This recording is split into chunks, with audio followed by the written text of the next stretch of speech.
Selamat pagi Bapak Ibu yang terkasih di dalam Tuhan. Mari kita awali ibadah kita pada pagi hari ini. Kita akan bawa pujian kita, penyembahan kita kepada Tuhan.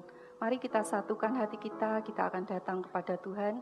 Kita akan berdoa bersama.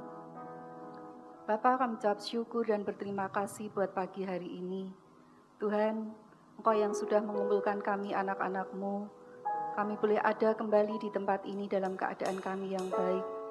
Sungguh kami mengucap syukur Bapa buat kasih-Mu, buat kemurahan-Mu pada setiap kami. Saat ini Tuhan kami datang kepadamu, kami mau bawa setiap pujian penyembahan kami kepada Engkau. Mari Tuhan Kau hadir di tengah-tengah ibadah kami hari ini, urapi setiap kami anak-anak-Mu dari awal ibadah kami sampai pada akhirnya nanti. Kami menyerahkan sepenuhnya ke dalam pimpinan-Mu. Biarlah Engkau sendiri yang akan hadir mengurapi setiap kami anak-anak-Mu di tempat ini. Terima kasih Bapa, hanya di dalam nama Tuhan kami mengucap syukur dan berdoa. Haleluya, amin. Mari Bapak Ibu kita akan satukan hati kita akan bawa pujian kita akan sembah Tuhan kita. Sebab hanya Dia yang layak kita tinggikan, sebab hanya Dia yang layak menerima setiap pujian kita.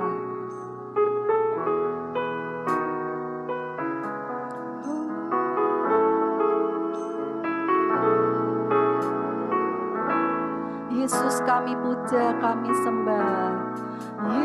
Yesus kami puja, kami sembah sebagai Raja,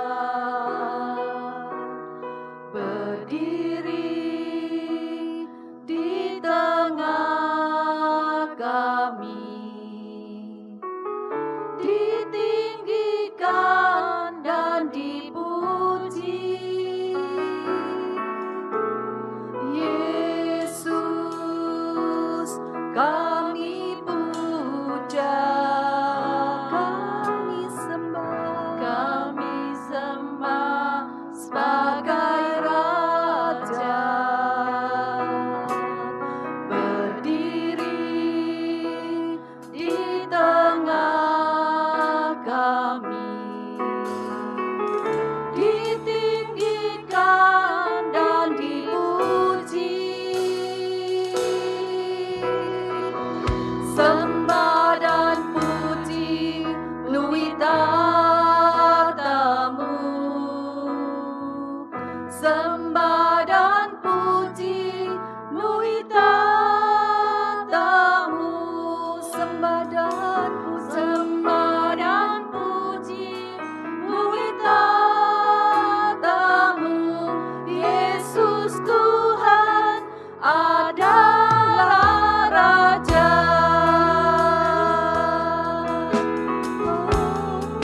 Yesus Tuhan kami puja. Yesus kami puja, kami sembah sebagai Raja, berdiri di tengah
hari ini.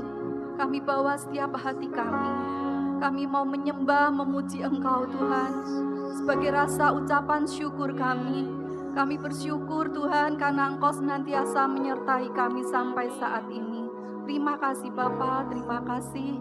Teruslah bertahta di atas setiap pujian dan penyembahan kami. Terima kasih, hanya di dalam nama Tuhan kami mengucap syukur dan berdoa.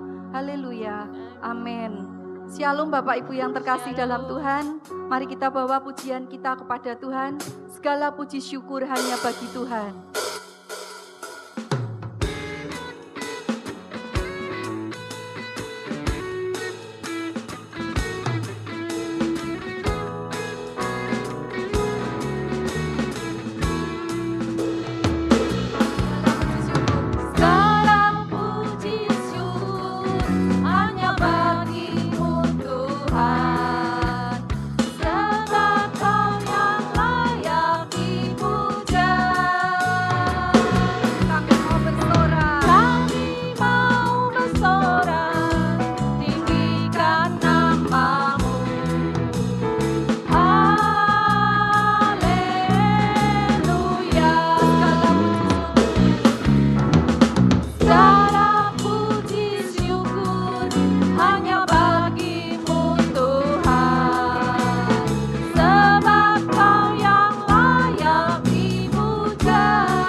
Haleluya.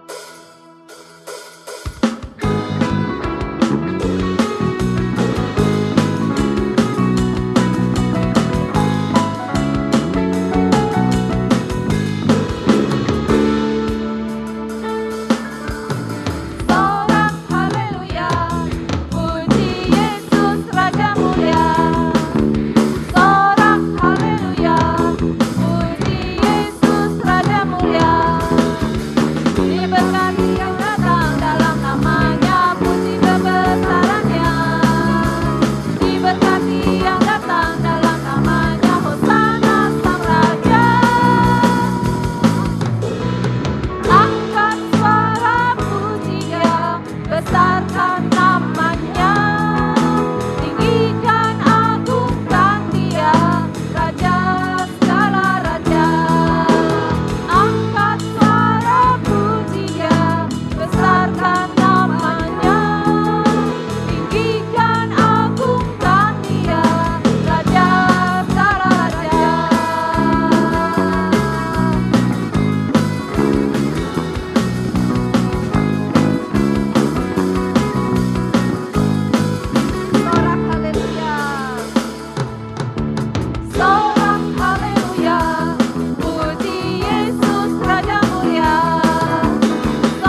Segala kemuliaan hanya bagi-Mu Tuhan. Saat ini kami mau bawa hati kami untuk mendengarkan firman-Mu. Kami mau siapkan setiap hati kami Tuhan, untuk kami boleh melakukan apa yang menjadi perintah dan kehendak-Mu. Terima kasih Bapa, terima kasih. Kami mau naikkan pujian kami Tuhan. Allah Bapa, kami mengasihi-Mu.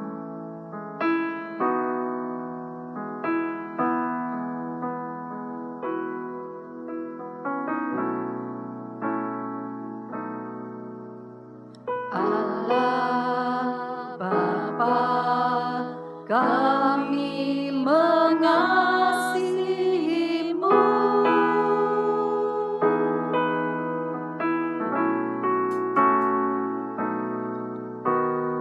Yesus Kristus, Tuhan yang kudus, kami yang ada di sini masuk hadirat-Mu yang suci, berhiaskan kekudusan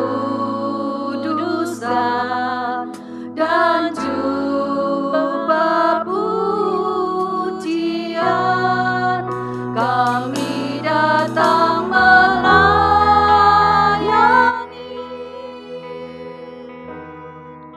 Sang Raja yang Maha Suci, yang telah bertata di surga.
serahkan kepada hambanya yang akan memberitakan firman Tuhan.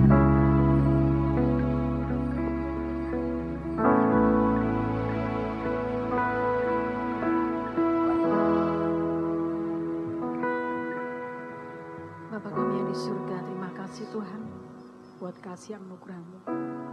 Pada saat ini Tuhan, kami sudah memuji, memuliakan nama-Mu. Sebentar kami akan mendengarkan kebenaran daripada firman-Mu Tuhan. Kiranya Engkau urapi setiap kami jemaat-Mu tempat ini, sehingga kami boleh menerima berkat yang dari Engkau, menerima kuasa kemurahan yang dari Engkau. Terima kasih Bapa, kami menyerahkan pemberitaan firman ini dalam tangan kasih kuasa-Mu. Dalam nama Tuhan Yesus kami berdoa. Amin. Shalom semuanya. Puji Tuhan ya. Hari ini kita akan belajar dengan judul yang lepas dari tema kita, yaitu judulnya adalah Full Devotion atau penyerahan diri sepenuhnya. Coba kita baca bersama judulnya. Full Devotion, penyerahan diri sepenuhnya. Ya, gampang ya. Bacanya gampang. Ya. Tetapi apakah semudah itu untuk dilakukan? Itu yang akan kita pelajari, ya. Saya mengajak Anda untuk membuka Injil Lukas pasal 1 ayat 26 sampai 38. Bapak Ibu, Injil Lukas ini adalah Injil yang banyak memuat nama wanita. Ya, lebih banyak daripada Injil-Injil yang lain. Ya. Dia menulis Maria, dia menulis Elizabeth, dia menulis Hana, dia menulis Salome, dia menulis Yohana. Ya. Dia menulis banyak nama-nama wanita, ya. Sebagai penghargaan kepada kaum wanita, ya. Karena memang kalau menurut tradisi Yahudi yang paternalistik itu kaum wanita biasanya disisihkan, ya. Dan kita membaca juga dari Injil Lukas ini riwayat Tuhan Yesus dari jalurnya Maria, jalur wanita, ya. Kita akan membaca bersama 2, 3. Dalam bulan yang ke-6, Allah menyuruh malaikat Gabriel pergi ke kota di Galilea bernama Nazaret, kepada seorang perawan yang bertunangan dengan seorang bernama Yusuf dari keluarga Daud. Nama perawan itu Maria. Ketika malaikat itu masuk ke rumah Maria, ia berkata, "Salam, hai engkau yang dikaruniai, Tuhan menyertai engkau." Maka Maria terkejut mendengar perkataan itu, lalu bertanya di dalam hatinya, apakah arti salam itu? Ayat 30, kata malaikat itu kepadanya, "Jangan takut hai Maria, sebab engkau beroleh kasih karunia di hadapan Allah. Sesungguhnya engkau akan mengandung dan akan melahirkan seorang anak laki-laki, dan hendaklah engkau menamai dia Yesus." Kata Maria kepada malaikat itu, "Bagaimana hal itu mungkin terjadi? Karena aku belum bersuami." Jawab malaikat itu kepadanya, "Roh Kudus akan turun ke atasmu, dan kuasa Allah yang Maha Tinggi akan menaungi engkau. Sebab itu anak yang akan kau lahirkan itu akan disebut kudus, anak Allah." Ayat 36. Dan sesungguhnya Elizabeth, sanakmu itu, ia pun sedang mengandung seorang anak laki-laki pada hari tuanya. Dan inilah bulan yang ke-6 bagi dia yang disebut mandul itu. Sebab bagi Allah tidak ada yang mustahil. Kata Maria, "Sesungguhnya aku ini hamba Tuhan, jadilah kepadaku menurut perkataanmu itu." Lalu malaikat itu meninggalkan dia. Amin. Ya, kita masuk pada minggu terakhir sebelum Natal, ya. Dan kalau bicara Natal, bicara tentang kelahiran Yesus, mungkin kita bisa membayangkan waktu kita dulu punya anak, khususnya ibu-ibu. Ya, ini tinggal berapa hari ini? Sekarang tanggal berapa ini? 20. Kurang 5 hari itu seperti apa? Ya, saudaraku. Nah, tadi kita membaca ya, ini adalah bulan ke-6. Dalam bulan ke-6, Allah menyuruh malaikat Gabriel. Bulan ke-6 yang dimaksud tentu bulan ke-6 bukan bulan ke-6-nya kita. Juni itu bukan, tapi bulan ke-6 kehamilannya Elizabeth. Artinya 6 bulan setelah Zakaria bertemu dengan malaikat Gabriel juga. Waktu dia sedang bertugas membakar ukupan. Ya. Nah, pertanyaannya kapan sih Zakaria itu kalau kita baca ya di pasal 1 di ayat-ayat sebelumnya disebutkan dia itu imam rombongan Abia. Kapan dia bertugas? Rombongannya itu tugasnya kapan? Bulan apa? Itu yang misterius. Itu yang dulu menyebabkan saya, saudaraku, belum bisa menerima bahwa Tuhan itu lahir ya. Menurut tradisi disebut bulan Desember. Ya. Tapi seperti yang sudah saya sampaikan kemarin di video saya, ya. Bahwa ternyata saudaraku ada catatannya. Ya, catatan ini memang kita tidak bisa mengakses karena ini catatan miliknya orang Yahudi. Catatannya itu namanya gulungan puasa atau Megillat Ta'anit. Ini catatan rabi-rabi. Di dalam pasal yang ke-29a ayat 11 dan 12 di sana dicatat kesaksian seorang rabi yang bernama Rabi Yosef bin Halaftah. Dia menceritakan bahwa pada waktu bait Allah atau bait suci orang Yahudi itu dihancurkan oleh tentara Roma di bawah pimpinan Jenderal Titus tahun 70 Masehi. Peristiwa itu ya terjadi pada saat rombongan Imam Yoyarib sedang melayani. Nah, kalau dari sini saja kurang. Ya, kita bisa mengetahui kapan Zakaria bertugas itu susah. Kita hanya dikasih informasi di dalam kitab 1 Tawarikh pasal 24. Di sana ada 24 rombongan imam. Rombongan pertama atau tim pertama itu timnya Yoyarib. Tapi dari catatan Megillat Ta'anit ini kita jadi tahu pada waktu itu sedang rombongan pertama yang bertugas. Lalu dari catatan sejarah yang ditulis oleh sejarawan Yahudi yaitu Flavius Josephus diberitahu kepada kita hancurnya bait Allah orang Yahudi itu pada bulan Av atau bulan ke-5 kalendernya orang Yahudi. Nah, dari hal itu kemudian kita bisa menghitung ya.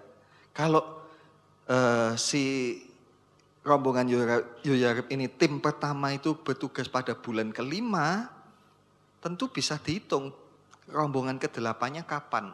Nah, tentu kita juga mesti mengetahui hal-hal yang lain, ya. Tetapi apa yang disampaikan oleh catatan sejarah dan juga catatan rabi-rabi Yahudi itu cocok ternyata dengan yang ditulis di dalam kitab Esra pasal 7 ayat 8 sampai 10. Di sana diceritakan Esra memimpin orang Israel kembali ke Yerusalem. Ya, mereka sampai di sana pada bulan ke-5, minggu pertama. Begitu sampai, ya, minggu keduanya mereka mulai melakukan ibadah. Mereka mulai menyalakan mezbah. Tentu yang tugas juga rombongan pertama, yaitu rombongannya Yoyarib. Jadi cocok, ya. Berarti memang, ya. Jadwal itu dimulai pada bulan ke-5, minggu kedua. Dari situ kita kemudian bisa menghitung. Saya sudah hitung, sudah saya teliti. Dan betul, saudaraku, ya, bahwa kemudian didapatilah bahwa rombongan ke-8, rombongannya Zakaria ini, atau tim Abia ini, bertugas pada bulan ke-7, atau dalam bahasa Ibraninya bulannya disebut bulan Tisri. Ya. Dia bertugas bulan Tisri, bulan ke-7, minggu yang pertama. Nah, setiap imam itu punya kewajiban melayani setahun 2 kali. Karena rombongannya kan 24. 1 tahun ada berapa minggu?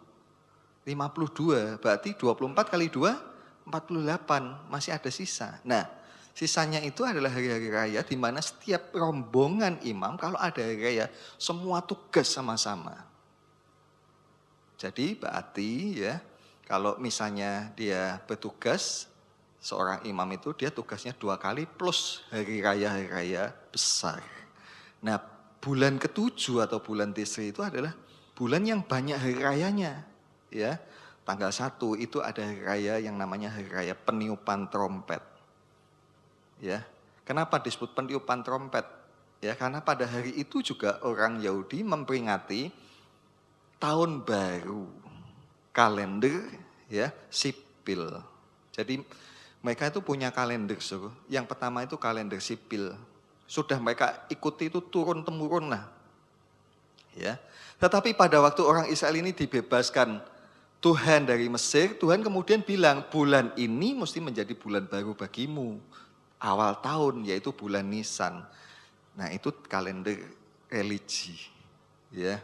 Nah, jadi sebenarnya mereka sudah punya kalender sebelumnya, yaitu tahun barunya yang disebut bulan ke-7 itu tadinya. Ya. Karena itu pada bulan ke-7 tanggal 1 itu adalah hari raya tahun baru mereka. Mereka disuruh meniup trompet. Makanya kalau sekarang ini di dunia orang niup trompet tahun baruan itu sebenarnya biblical ya, itu asalnya dari orang Yahudi ya.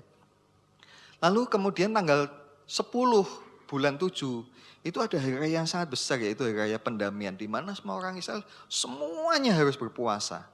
Untuk apa? Minta pengampunan. Ya.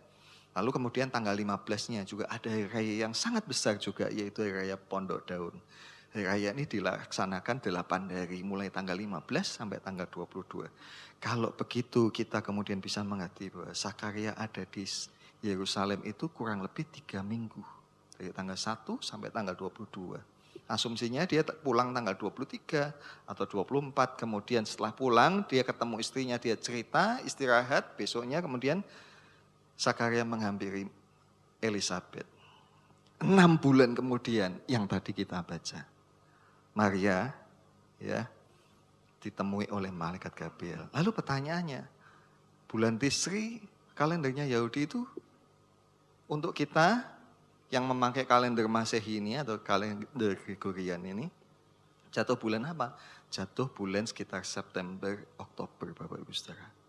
Ya. Jadi kalau September itu Gabriel menemui Sakaria, maka kita bisa menghitung 6 bulan kemudian, yaitu Oktober, November, Desember, Januari, Februari, Maret. Ya. Nah, saudaraku, itu sebabnya dulu bapak-bapak gereja, ya, mereka membuat perhitungan bahwa peristiwa Maria ditemui oleh malaikat Gabriel itu terjadi pada bulan Maret, tanggal 25. Ya, itu dicatat, dan catatan itu kita memang dulu tidak punya akses. Itu kan catatan-catatan kuno. Nah, dengan adanya era digital, semua yang dulunya itu tidak bisa diakses sembarang orang, semua sudah didigitalisasi. Dan kita bisa menemukan kebenaran-kebenaran dari sana. Ya. Nah, makanya tanggal 25 Maret itu misalnya ya gereja Katolik atau gereja-gereja Ortodok, ya terus terang kita ini kan gereja Pantekosta atau karismatik, kita ini kan sempalannya Protestan yang memang anti dengan tradisi-tradisi Katolik yang semuanya dianggap salah. Termasuk juga penghargaan kepada Maria itu oleh kelompok Protestan ke belakang ini dianggap sesuatu yang tidak perlu. Kalau saya renungkan kembali Yesus, ya, kan Bapak Ibu Saudara kan juga harus menghormati saya. Saya kan juga harus menghormati Bapak Gembala saya. Ya, kita juga harus menghormati tokoh-tokoh yang ada di Alkitab. Walaupun kita tidak memuja, kita tidak menyembah, kita tidak berdoa kepadanya. Tetapi bukan berarti tidak perlu kita hargai Ibu Maria. Dan kalau kita nanti dalami apa yang kita baca tadi, kita akan punya kekaguman yang luar biasa kepada Ibu Maria. Ya. Dan Ibu Maria ini ya ketika ditemui itu ya oleh gereja-gereja kuno itu, gereja Katolik, gereja Ortodok Timur dan sebagainya itu, mereka memperingati tanggal 25 Desember sebagai hari penyampaian kabar baik ya yang di dalam bahasa Latin disebut annunciatio atau annunciation. Kalau bahasa Indonesianya anunsiasi. Kita kan enggak ngerti tradisi itu. Ya. Nah, dari 25 Maret kalau Anda hitung 9 bulan, ya udah betul. 25 Desember, ya.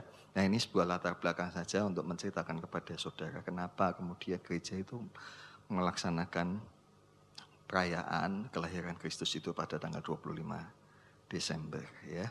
Nah, sekarang kita masuk lebih dalam. Tadi dikatakan malaikat itu diutus Tuhan untuk menemui Maria, ya. Dia datang di sebuah kota di Galilea yang bernama Nazaret. Ya. Nah, Nazaret ini sebenarnya adalah kota yang baru dicatat di Perjanjian Baru, Bapak Ibu. Kan di Perjanjian Lama tidak ada kalau Anda cari. Dari Kejadian sampai Maliaki tidak ada nama Nazaret. Baru muncul di mana? Di Perjanjian Baru. Ya. Dan sebenarnya ini adalah kota yang didirikan oleh orang-orang Israel yang oleh orang Yahudi. Jangan bingung ya, Israel kok Yahudi apa beda-beda? Ya, kalau kita ngomong Israel itu, kita mesti paham dulu kerajaan Israel itu satu. Tapi setelah Salomo, kerajaan itu pecah. Yang utara disebut kerajaan Israel, yang selatan disebut kerajaan Yehuda, atau yang kemudian disebut orang Yahudi. Ya. Nah, setelah pecah itu, kerajaan utara disebut kerajaan Israel, atau kadang di Alkitab kita baca sebagai Efraim. Ya. Kerajaan utara ini ya dulu ditaklukkan oleh bangsa Asyur. Ya, beberapa ratus tahun kemudian, sekitar 100 berapa lah ya, bangsa kerajaan selatan atau Yehuda, bangsa Yehuda atau Yahudi itu juga ditaklukkan oleh kerajaan asing, yaitu oleh Babil. Ya. Nah, para penjajah ini menawan orang-orang Yahudi. Ya, sebagai salah satu strategi politik, ya, kan ini ditaklukkan, nah mereka diangkut, dipindah ke negara-negara lain. Nah di situ ditinggal masih, yang ditinggal siapa? Anak-anak, orang-orang perempuan, orang-orang tua. Dan kemudian yang ditinggal ini kemudian kawin campur. Itu sebabnya orang Yahudi memandang orang Israel itu sudah tidak murni. Itu yang oleh orang Yahudi disebut orang Samaria. Mereka anti, mereka tidak suka karena ini dianggap sudah tidak murni mereka ini. Ya. Nah mereka inilah yang berdiam di daerah utara ini bersama dengan bangsa-bangsa yang diam di situ. Kemudian mereka membuat satu kota yang kemudian disebut dengan kota Nazaret. Nah kata Nazaret sebenarnya berasal dari kata Netzer. Ya. Netzer itu kalau di dalam Alkitab kita, terjemahan LAI, ya terjemahan baru itu ditulis dengan kata taruh. Ya, taruh bukan ditaruh bukan, tapi taruh dalam artian tunas, ya. Itu adalah salah satu kata dalam nubuat Nabi Yesaya, ya. Coba Anda lihat Yesaya pasal 1. Yesaya 11 ayat 1 maksud saya ya. Yesaya 11 ayat 1 ya. Kita baca ya. Suatu tunas akan keluar dari tunggul Isai dan taruh yang akan tumbuh dari pangkalnya akan berbuah. Nah kata taruh itu di dalam bahasa Ibrani-nya netzer. Ini diucapkan oleh Yesaya. Yesaya ini hidup 740 tahun sebelum Tuhan Yesus ya berinkarnasi menjadi manusia. Sebelum Kristus datang dalam wujud daging. Ya, jadi 7,5 abad sebelumnya dinubuatkan tentang Mesias. Mesias ini siapa? Oh dia itu tunas dari tunggul Isai. Kalau namanya tunggul ya itu pohon yang sudah dibabat itu loh saudaraku ya. Coba bisa ditampilkan gambar sesudahnya ya. Nah tunggul itu. Jadi Israel ini dipotong ya. Tadi dikatakan taruh yang akan tumbuh dari pangkal Isai. Jadi pangkalnya pohon itu. Ya. Jadi setelah bangsa baik Yahudi Israel dengan Yahudi ini banyak menyembah berhala, Tuhan potong mereka. Tuhan serahkan mereka kepada bangsa-bangsa. Ya, sampai kemudian mereka kehilangan identitas, kehilangan raja dan sebagainya. Ya. Nah, seperti itu. Dari pangkalnya Isai. Jadi keturunannya Isai. Isai siapa? Isai ini papahnya Daud. Ya, dari situ akan keluar Tunas. Jadi, Bapak Ibu Saudara, pemilihan Nazaret sebagai tempat di mana Gabriel datang itu memang by design, sudah dirancang oleh Tuhan. Jadi Tuhan kalau bikin rancangan itu detail, ya, jelimet, ya, dia detailkan itu nanti keluar netzer, ya. Nah, jadi kita kemudian mengetahui bahwa Nazaret memang tempatnya Maria hidup. Maria itu hidupnya di Nazaret. Walaupun asalnya dia adalah Bethlehem. Tahunya dari mana kalau dia asalnya Bethlehem? Disebutkan ya, pada waktu sensus orang mesti mendaftar di kotanya masing-masing, tempat kelahirannya masing-masing. Itu sebabnya Maria pergi ke Bethlehem. Ya, tapi aslinya ya, dia orang Bethlehem, tinggalnya di mana? Di Nazaret. Nah, setelah dia melahirkan Kristus, dia kembali ke sana dan Kristus diasuh, dibesarkan di kota itu. Untuk apa? Ya untuk menggenapi nubuat-nubuat Yesaya. Sampai akhirnya Tuhan Yesus dikenal sebagai orang Nazaret. Ya. Nah, sekali lagi, Nazaret dari kata netzer yang artinya tunas atau taro. Ya, yang tumbuh dari tunggul Isai. Ya. Di tempat kita ini ada toko besi namanya Tunggak Semi. Nah, itu sama. Tunggak yang bersemi, tunggul yang bertunas. Ya. Nah, sekarang kita lanjutkan ya. Hai engkau yang dikaruniai. Lalu bertanya ya, Maria lalu bertanya di dalam hatinya, apa arti salam itu? Nah, sekarang saya tanya dulu kepada Bapak Ibu Saudara. Kalau Anda mendengar kata karunia atau anugerah, itu apa yang ada di dalam benak Anda? Karunia itu apa? Tentu hal yang luar biasa. Ya. Tentu itu sesuatu yang wah, indah lah. Ya, yang menyenangkan. Ya.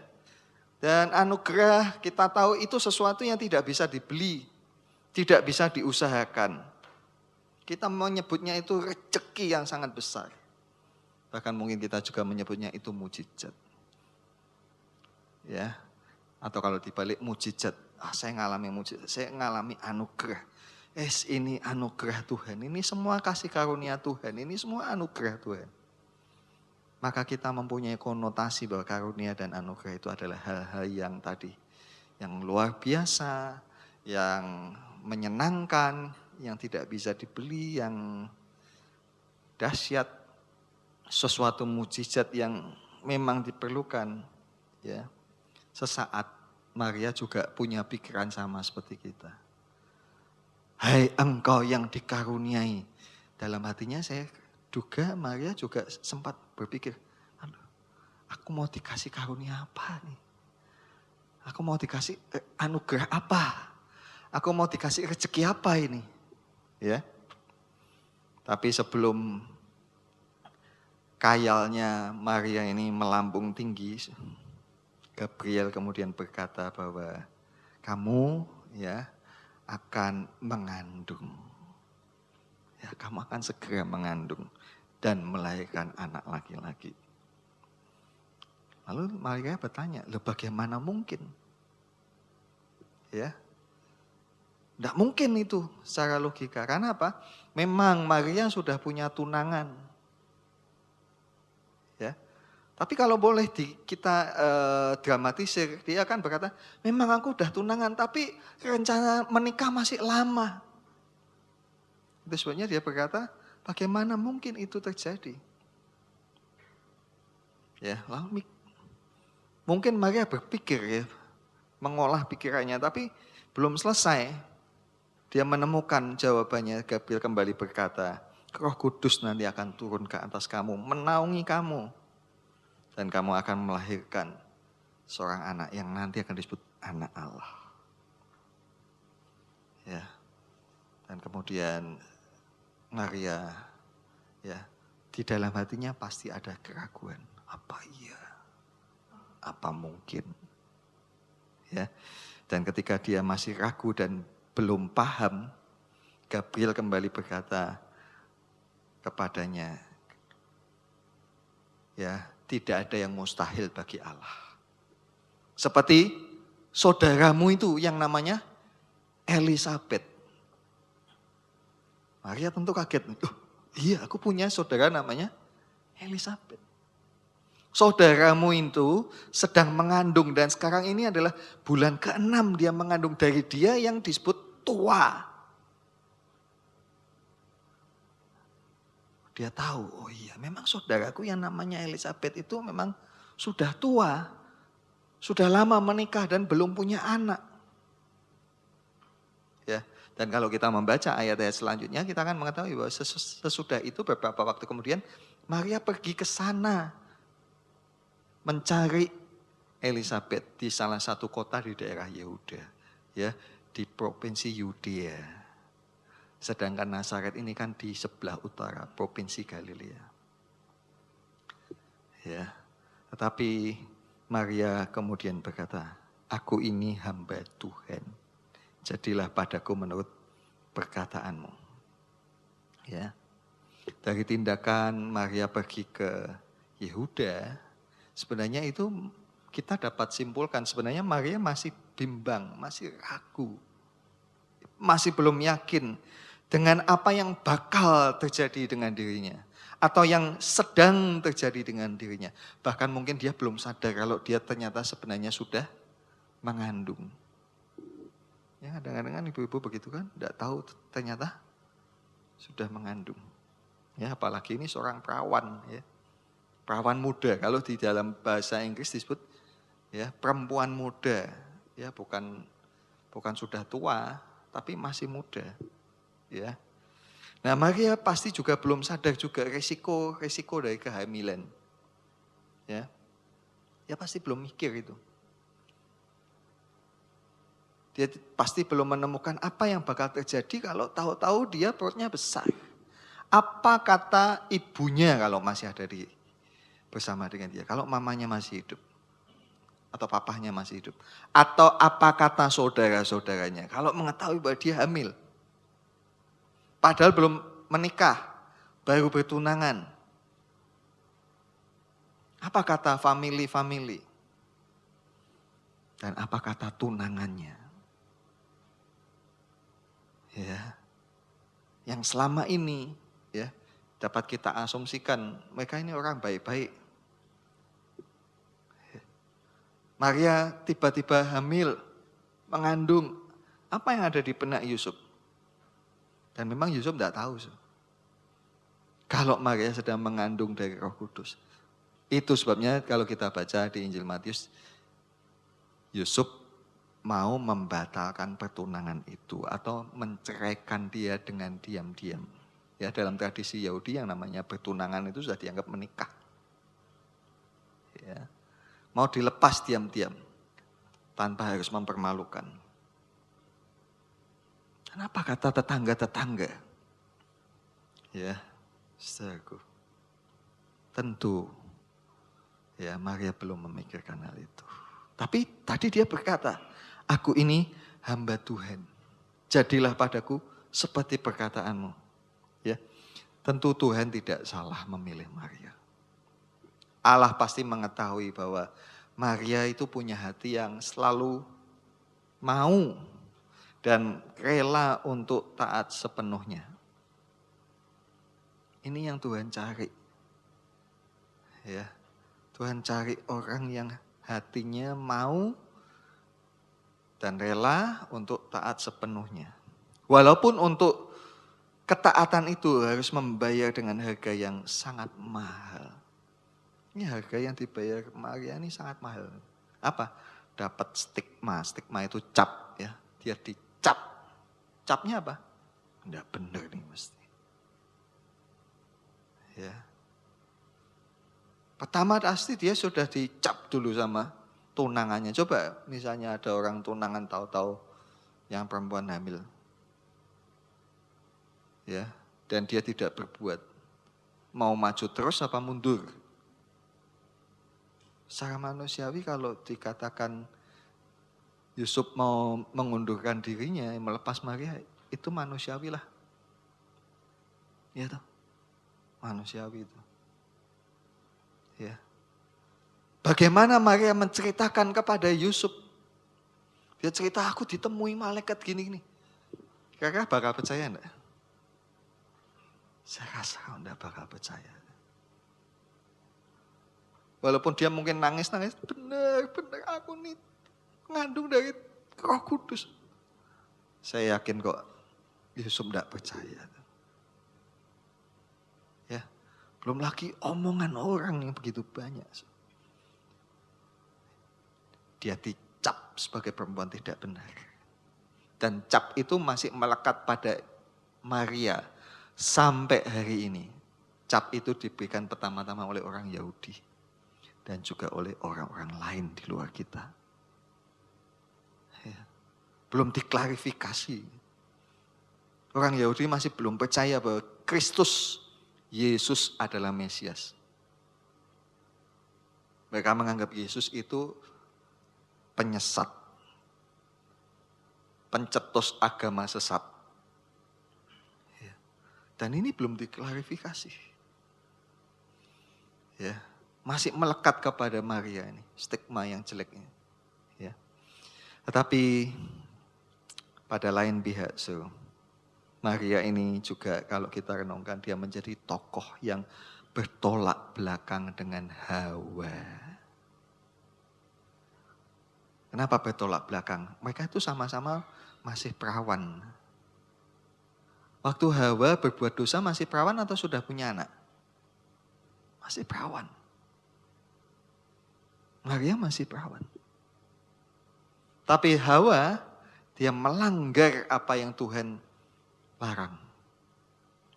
Maria sebaliknya, dia melakukan apa yang Tuhan suruh. Walaupun harganya sangat mahal. Ya. Hawa membuat Adam berdosa. Dan membuat semua keturunan mereka berdosa. Dan bukan hanya berdosa, keturunan Adam itu kemudian mati. Bahkan bisa binasa. Sedangkan Maria, dia membawa Kristus ke dunia ini. Kristus yang menebus kita manusia dari dosa. Dan Kristus yang membuat kita beroleh hidup yang kekal. Ya. Maria seorang yang punya hati hamba. Yang mau menerima dan melaksanakan kehendak dan rencana Allah. Kalau saya tanya kepada ibu-ibu di sini atau kepada adik-adik remaja putri, mau enggak kamu jadi Maria? Oh mau. Dalam khayalan kita mungkin ya, nek saya pun perempuan mungkin saya juga akan berkata, aku ya kepingin ya kalau gitu ya. Apakah mudah untuk melakukan itu? Ya. Nah, untuk bisa meneladani ketaatan Maria ini ada beberapa hal yang perlu kita lakukan. So, yang pertama, kita mesti paham dulu status hamba. Ketika Maria berkata, aku ini hamba Tuhan. Apa itu hamba? Hamba yang jelas sudah beda lah dengan pemahaman yang kita pahami dengan kehidupan modern ini. Buruh.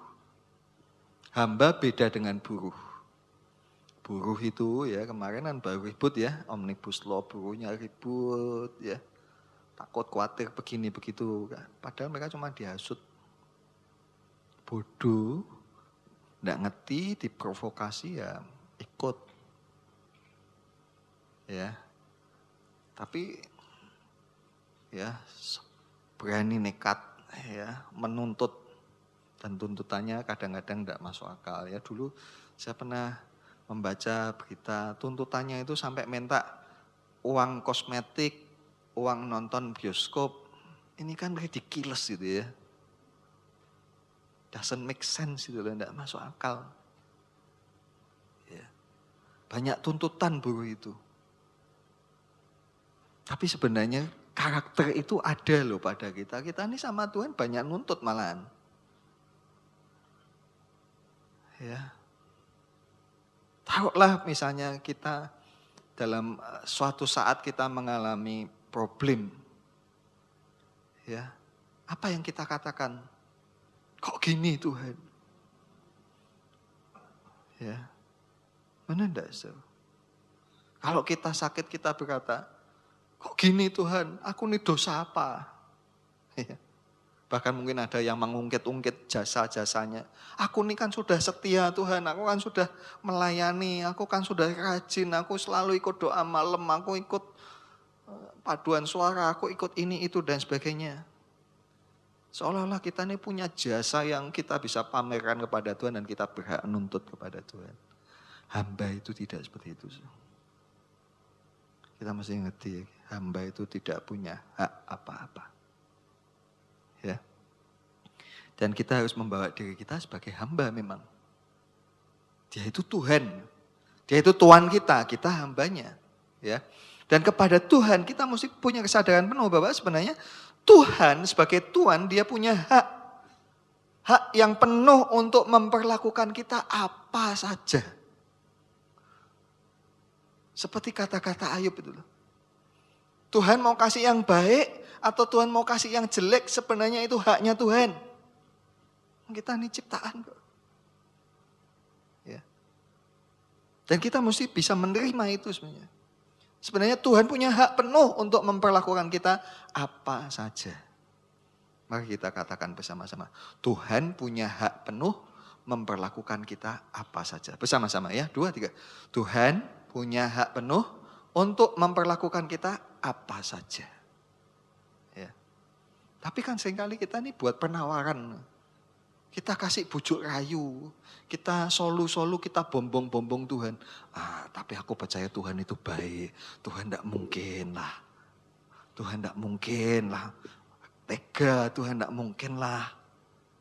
Loh, sebenarnya kalau Tuhan itu punya hak penuh ya terserah Tuhan. Seperti mana yang terjadi pada Yesus. Dia jadi hamba yang penuh. Maria juga begitu. Dia menjadi hamba yang sepenuhnya, full devotion. Ya. Kita kadang-kadang menyebut diri kita ini hamba, pelayan Tuhan. Tapi tuntutan kita coba so. Ya. Wah, saya mbok jangan dijadwal dulu, seolah-olah kita ini. Ya maaf ya, saudara kandungan sendirilah, saya tidak mau mempertajam hal seperti itu. Bagaimana cara Anda melayani Tuhan itu? Anda koreksi sendiri. Ya. Dengan apa-apa yang sudah Anda korbankan, dedikasikan, kemudian Anda tuntut-tuntut, coba kita koreksi sendiri. Ya. Nah, kita juga mesti mengkoreksi konsep kita tentang kasih karunia dan anugerah. Yang tadi di dalam konsep kita, namanya anugerah mesti yang enak.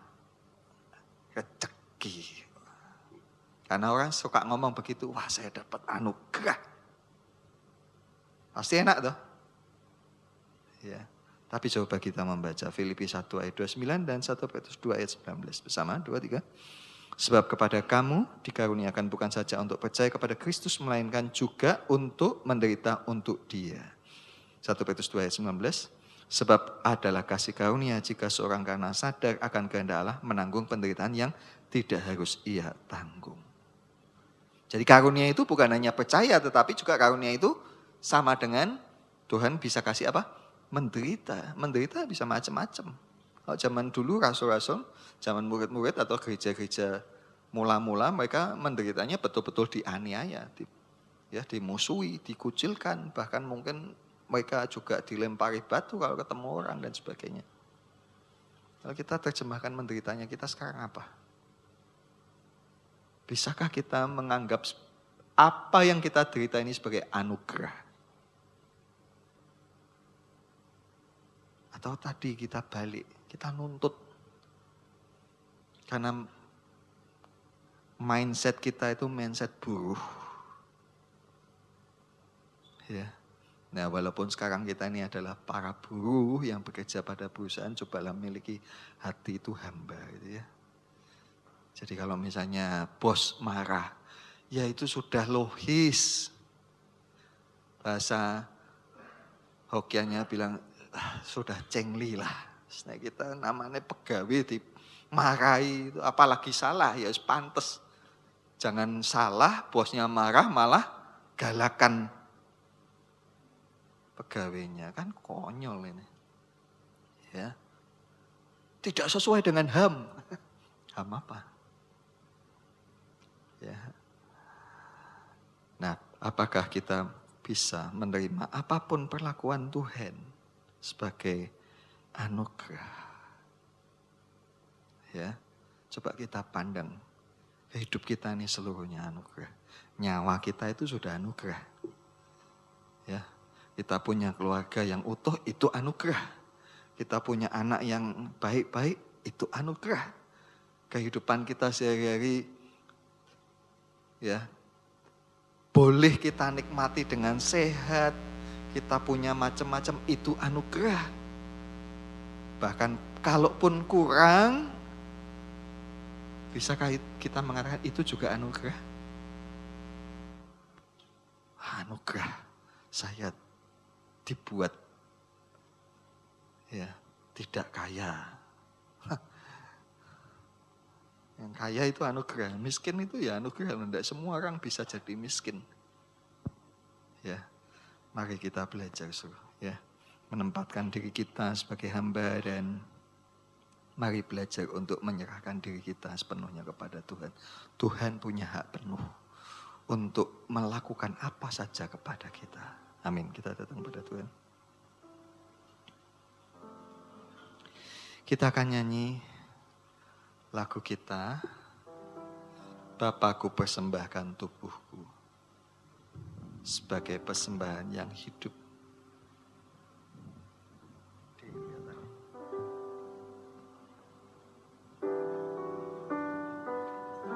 Mari kita berdiri.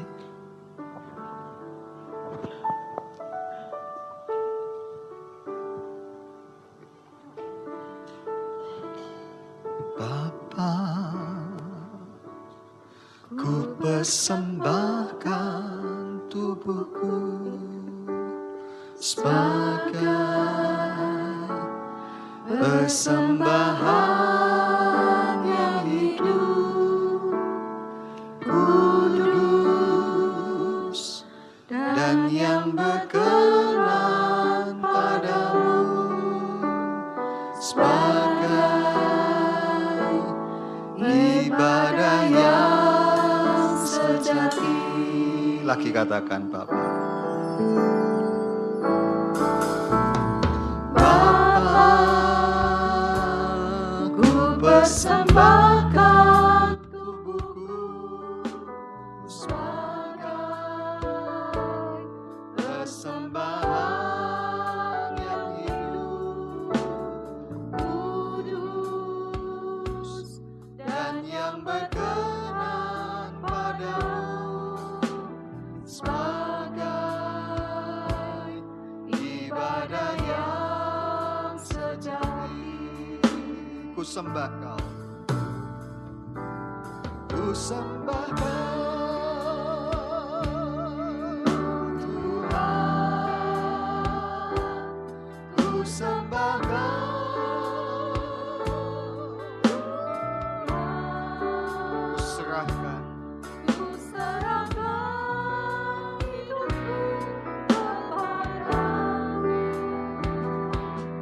untuk kemuliaan. Ku sembah Kau, ku sembah Kau,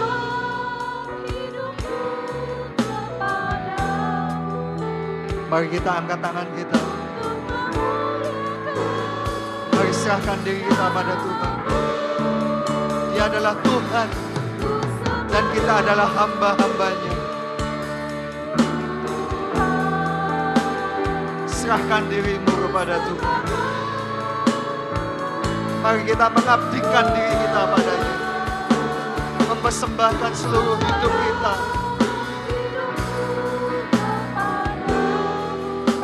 untuk kemuliaan.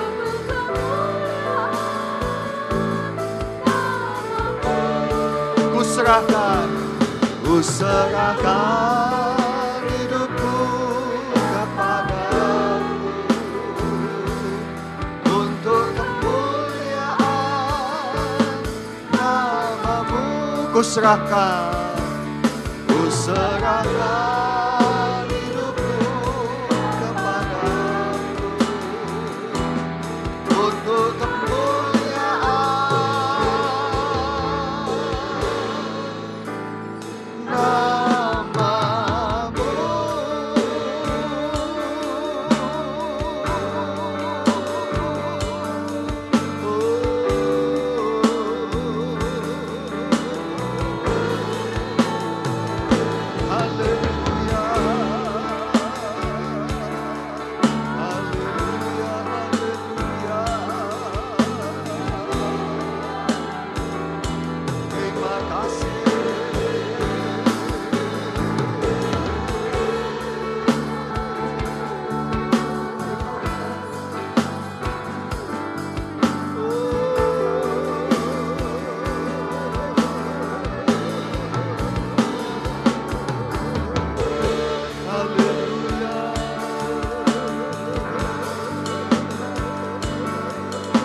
belajar dari Ibu Maria, teladan yang luar biasa.